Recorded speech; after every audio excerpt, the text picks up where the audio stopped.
Today we're gonna be talking about a musician that seemed to be on the very cusp of success.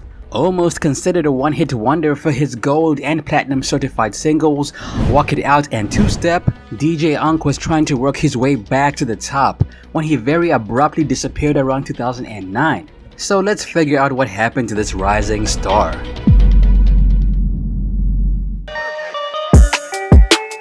What up guys, Ali here and welcome to Ali Talks Music. Add me on Instagram at Ali Talks Music as well. And don't forget to subscribe and hit the notification bell. Now let's get into the video.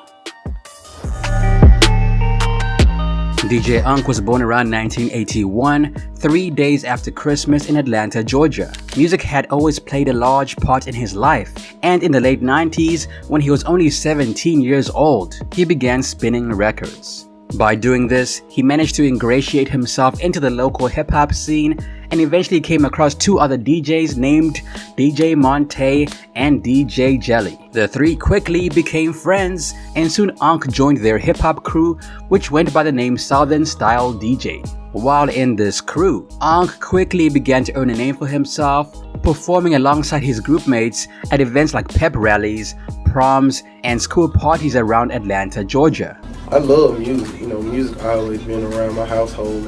And when I was in high school, I started out DJing and I was doing a lot of parties, clubs, carnations, homecomings, and house parties and stuff. And I hooked up with Big Uncle in 2000, up under the Southern Style DJs, DJ Chili, DJ Monte, MC Assault. And we were putting out mixtapes. They legends in mixtapes. They was grooming me, in the right direction. And I just started rapping on the mixtapes, man, and stayed at it. By around the year 2000, DJ Unk captured the attention of a music producer that went by the name of Big Oomp.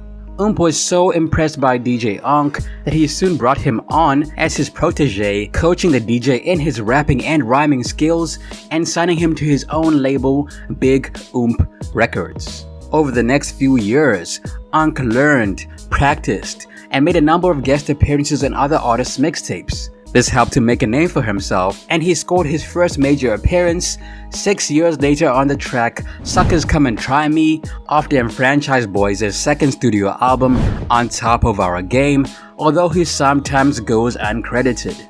With his foot in the door and his first notable feature out, Unk decided to drop his first single called Walk It Out. It came out around 2006 through Oomp and Kach, and came out before his debut album. The song made it to number 10 on the Hot 100 and eventually made it to platinum status.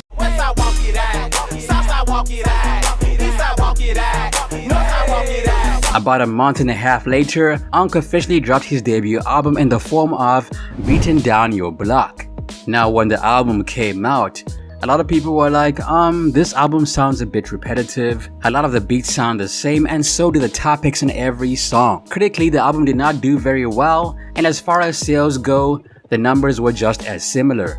On the Billboard 200, it made it to number 109. Now despite its shaky start, it still managed to spawn another fairly successful single titled Two Step, as well as an accompanying dance.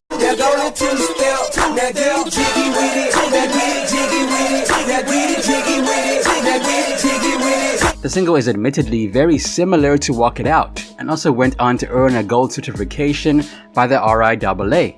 At this point in his career, Unk was making all the right moves. However, 2007 was a very quiet year for Unk as he put his head down to work on his next album. Around September, Kach re-released Beaten Down Your Block and included previously unreleased tracks and a bonus DVD. Both songs from the album were also remixed, with Walk It Out containing Jim Jones and Outkast, while Two Step featured T-Pain, Jim Jones, and E40. The same year, a third and final single was released from the album titled Hit the Dance Floor. However, it was not as successful as its predecessors. By around 2008, Unk was locked and loaded for his next album. In September, he dropped its leading single, Show Out, to minor success. The song did not make it to the Hot 100, perhaps because people were tired of hearing the same track with different words. Been working on this new album, second season.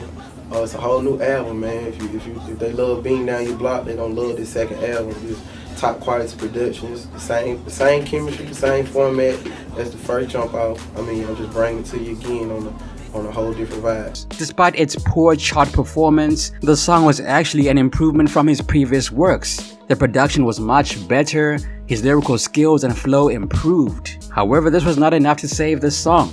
The accompanying video featured cameos from some impressive names in the game, including Soulja Boy, A-Rab, and Chili of TLC.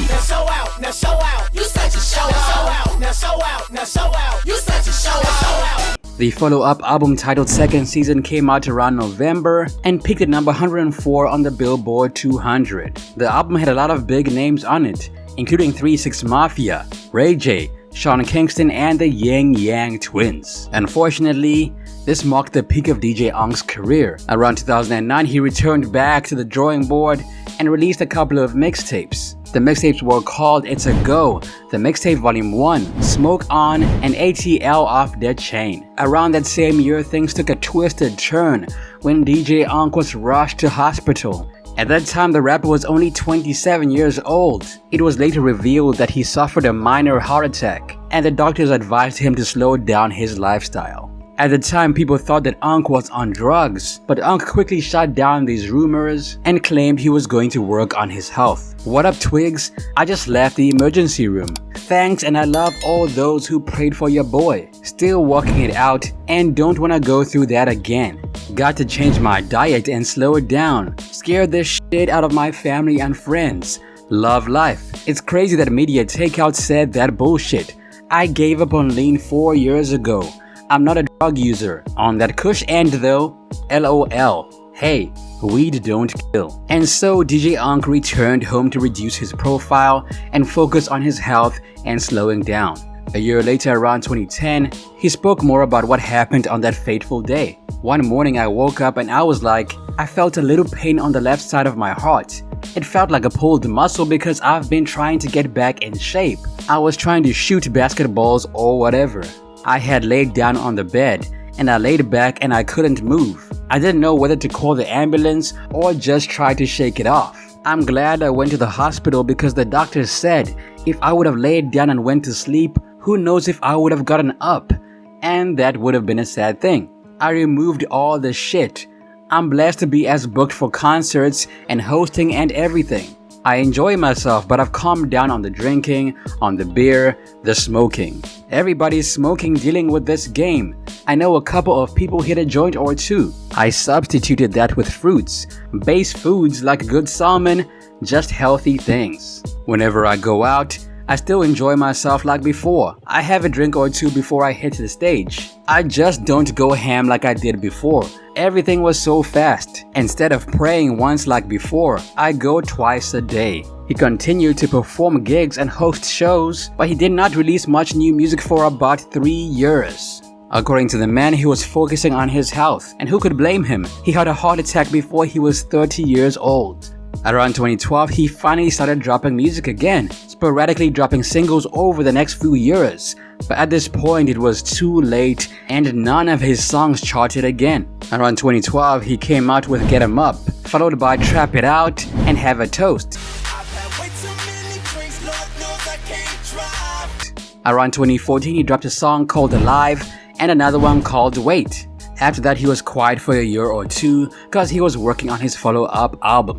And around 2017, 9 years after Second Season, Ankh independently released his third EP. The project was titled Fresh Off Them Papers and is actually highly underrated. In my opinion, the album shows a large amount of growth. Lyrically, melodically, and production-wise, the album was a giant leap away from crunk. My personal favorites are Shut It Down, Gas and Fi, and Bankroll. After that, he slowed down even more in releasing his own music, only dropping 2 more singles around 2019 titled Bass Test and Things I Never Had, the remix.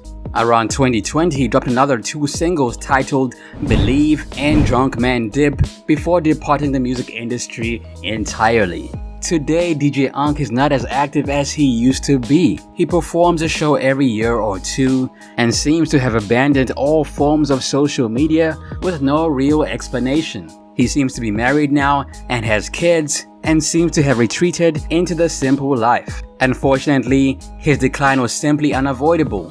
His health declined, forcing him to make less and less risky decisions. He also took a lot of time off the rap game for a while. This forced his fans to look for the music they want elsewhere. Also, people found his sound to be hugely repetitive, and a lot of people thought that his music lacked substance. On Spotify, he has about 560,000 monthly listeners, and his most listened to songs are Walk It Out, Two Step, and Things I Never Had. That's it for me, it's your boy Ali. What happened to DJ Unk in your opinion? Let me know it down below. Video requests, be sure to let me know it down below as well. Here, what happened to video dropping soon. Add me on Instagram at Ali Talks Music. Till next time, peace. Perfect.